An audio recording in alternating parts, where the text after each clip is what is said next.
Thanks for agreeing to talk to me about calling accounts. Hi Jane, you're welcome. For people who have never heard about calling accounts before, can you please explain what a calling account is? Of course.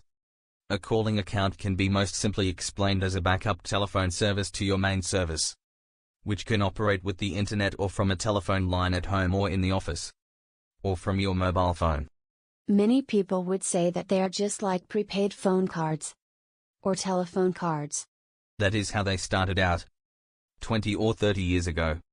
So what has changed to phone cards in the last 20 years? One simple answer: mobile phones and their national and international networks. The original phone card was great before the advent of mobile phones. 20 years ago you could only make a phone call from a landline or a payphone.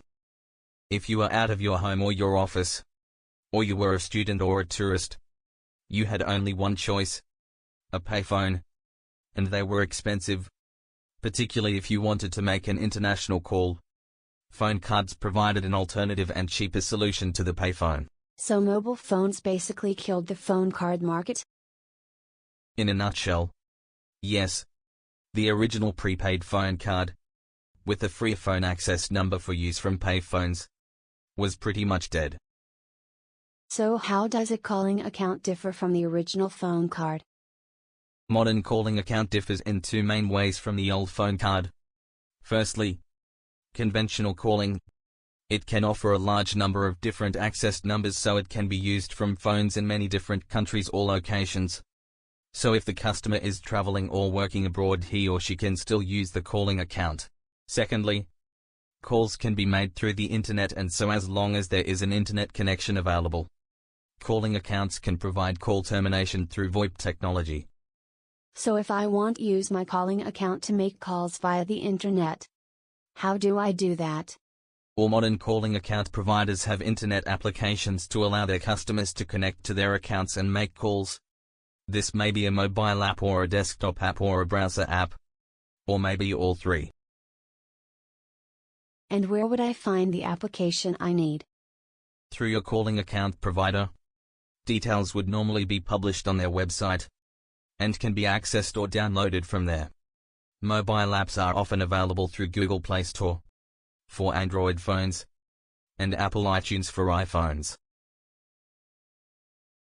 Can we now look at the reasons for having a calling account? It seems to me that one of the most important reasons would be to save money on making calls. And there are so many networks offering deals with cheap calling. Why would I need to have a calling account? That is a fair question. I think it is important to realize that the business model for all telecom networks for both landline and mobile is to sign up their customers to a monthly contract. Once they have this in place, they can offer, for example, unlimited local calls or special deals on certain numbers and destinations. What many people do not realize is that the monthly payment they are making occurs whether or not they actually make full use of the package they have, whether this is call time or internet data. And this is great for the major networks. And some international calling destinations remain very expensive. So you are saying that a calling account can offer cheaper calls to some international destinations, and that I should be careful when choosing a network package to make sure I am not paying more than I need to? Absolutely right. And that is for normal calling. When using the internet, many other features become available to some calling accounts, including call forwarding, voicemail, private phone numbers, call recording, video calls, chat messaging, etc. It is definitely worth checking out what features are offered as standard for each calling account. At the beginning of the interview, you described a calling account as a backup service to the customer's main network. Can you comment on that? Right. Calling accounts are generally not offered by the national networks, and are provided in the main by smaller organizations, who cannot hope to offer the same redundancy and level of service uptime built into a billion-pound corporation. It is fair to say that calling account providers piggyback on the major networks. However, even the largest networks can suffer from connectivity issues and downtime. So one reason to have a calling account is as a backup service. Can we now look at free calls? How does this work exactly? Free calls are advertised on the internet. It is important to understand that this refers to calls between subscribers in the same group. So a good example would be Skype. If you are to make a free call with Skype, you need two things. First, an internet connection. And second, the other person needs to have Skype open on his PC or mobile phone. Most calling accounts offer the same service. But always remember that someone is paying for the internet connection, so calls are not exactly free. And call quality? There is nothing worse than trying to talk with someone over a bad connection. So most calling account providers use quality networks for call termination. There are companies out there who advertise the cheapest rates, etc. But lowest price is directly related to lowest quality. If you find that your calling account is providing inferior call quality, you should complain or move to another provider. Finally, I would like to talk about the website at callingaccounts.com. What is the purpose of the website?